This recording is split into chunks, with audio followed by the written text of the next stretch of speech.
പ്രകൃതി സംഹാരരൂപിണിയായി മാറിയ ഒരു കാലമായിരുന്നു അത്. ആകാശം കറുത്തിരുണ്ട് മേഘങ്ങൾ ഇരമ്പി ആർത്ത ആ രാത്രിയിൽ കാട് വിറങ്ങലിച്ചു നിന്നു.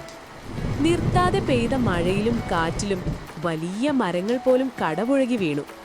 പിറ്റേന്ന് പുലർച്ചെ മഴയ്ക്ക് അല്പം ശമനം വന്നെങ്കിലും കാട് വല്ലാത്തൊരു മൂകതയിലായിരുന്നു. അവിടെ ആ തകർന്ന കാട്ടിനുള്ളിലൂടെ വിശന്ന് തളർന്നൊരു കുറുക്കൻ ഇര തേടി നടക്കുകയായിരുന്നു. കഴിഞ്ഞ 2 ദിവസമായി അവന് കാര്യമായ ഒന്നും കഴിക്കാൻ കിട്ടിയിട്ടില്ല. വയറ്റിലെ വിശപ്പിന്റെ തീ അവനെ അസ്വസ്ഥനാക്കുന്നുണ്ടായിരുന്നു. പെട്ടെന്നാണ് കടപുഴകി വീണ ഒരു വലിയ മരത്തിനടിയിൽ അവൻ ആ കാഴ്ച കണ്ടത്. തകർന്നുപോയ ഒരു പക്ഷിത്തൂവൽ കൂട്. അതിനുള്ളിൽ വെളുത്ത പഞ്ഞി പോലൊരു കുഞ്ഞു കൊക്ക്. തണുത്ത് വിറച്ച് പേടിയോടെ കണ്ണുകൾ ചിമ്മി അതവിടെ ഇരിക്കുന്നു. തന്റെ അമ്മയെയും കൂടപ്പിറപ്പുകളെയും ആ കൊടുങ്കാറ്റിൽ എവിടെയോ നഷ്ടപ്പെട്ട ആ കുഞ്ഞിന് ആകെ കൂട്ടുള്ളത് മരണഭയം മാത്രമായിരുന്നു. കുറുക്കൻ പതുക്കെ ആ കുഞ്ഞിന്റെ അടുത്തേക്ക് നീങ്ങി. വായിലെ ഉമിനീരിറക്കി അവൻ ആലോചിച്ചു, ഇന്നത്തെ വിശപ്പടക്കാൻ ഈ കുഞ്ഞു കൊക്ക് ധാരാളം. അവൻ തന്റെ കൂർത്ത പല്ലുകൾ കാട്ടി ആ കുഞ്ഞിന് നേരെ അടുത്തു. പക്ഷെ ആ കുഞ്ഞു കൊക്ക് ഓടിപ്പോകാൻ ശ്രമിച്ചില്ല.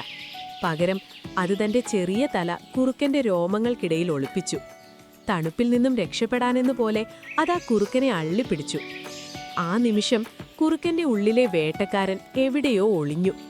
അവന്റെ ഉള്ളിലെ വിശപ്പിനേക്കാൾ വലിയൊരു വികാരം അവിടെ മുളപൊട്ടി.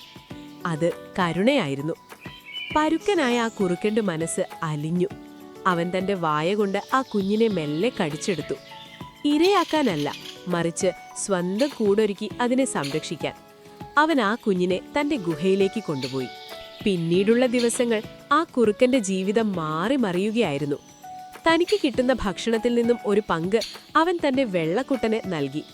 തണുപ്പുള്ള രാത്രികളിൽ അവൻ തന്റെ ചൂടുള്ള രോമങ്ങൾക്കിടയിൽ ആ കൊക്കിനെ പൊതിഞ്ഞു പിടിച്ചു. കുറുക്കൻ കൊക്കിനെ വളർത്തുന്നത് കാണാൻ കാട്ടിലെ മറ്റു മൃഗങ്ങൾ കൗതുകത്തോടെ നോക്കി നിന്നു. ശത്രുക്കളായ മൃഗങ്ങളിൽ നിന്നും കുറുക്കൻ ആ കുഞ്ഞിനെ കാത്തുരക്ഷിച്ചു. കുറുക്കന്റെ സ്നേഹം കുടിച്ചു വളർന്ന ആ കുഞ്ഞു കൊക്ക് വേഗത്തിൽ വലുതായി.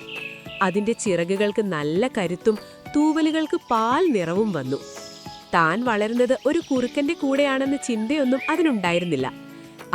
അവൻ തന്റെ അച്ഛനും അമ്മയും സുഹൃത്തും എല്ലാമായിരുന്നു. കാലം കടന്നുപോയി. കുറുക്കന് പ്രായമായി തുടങ്ങി. പണ്ടത്തെ പോലെ വേഗത്തിൽ ഓടി ഇര പിടിക്കാൻ അവന് സാധിക്കാതെ വന്നു. പലപ്പോഴും അവൻ വിശന്ന് ഗുഹയിൽ കടന്നു. ഒരു ദിവസം ആ വലിയ വെളുത്ത കൊക്ക് ആകാശത്തേക്ക് പറന്നുയർന്നു. കുറുക്കൻ വിഷമത്തോടെ നോക്കി നിന്നു. തന്റെ കൂട്ടുകാരൻ തന്നെ വിട്ടുപോകുകയാണോ? എന്നാൽ കുറച്ചു കഴിഞ്ഞപ്പോൾ ആ കൊക്ക് തിരിച്ചെത്തി.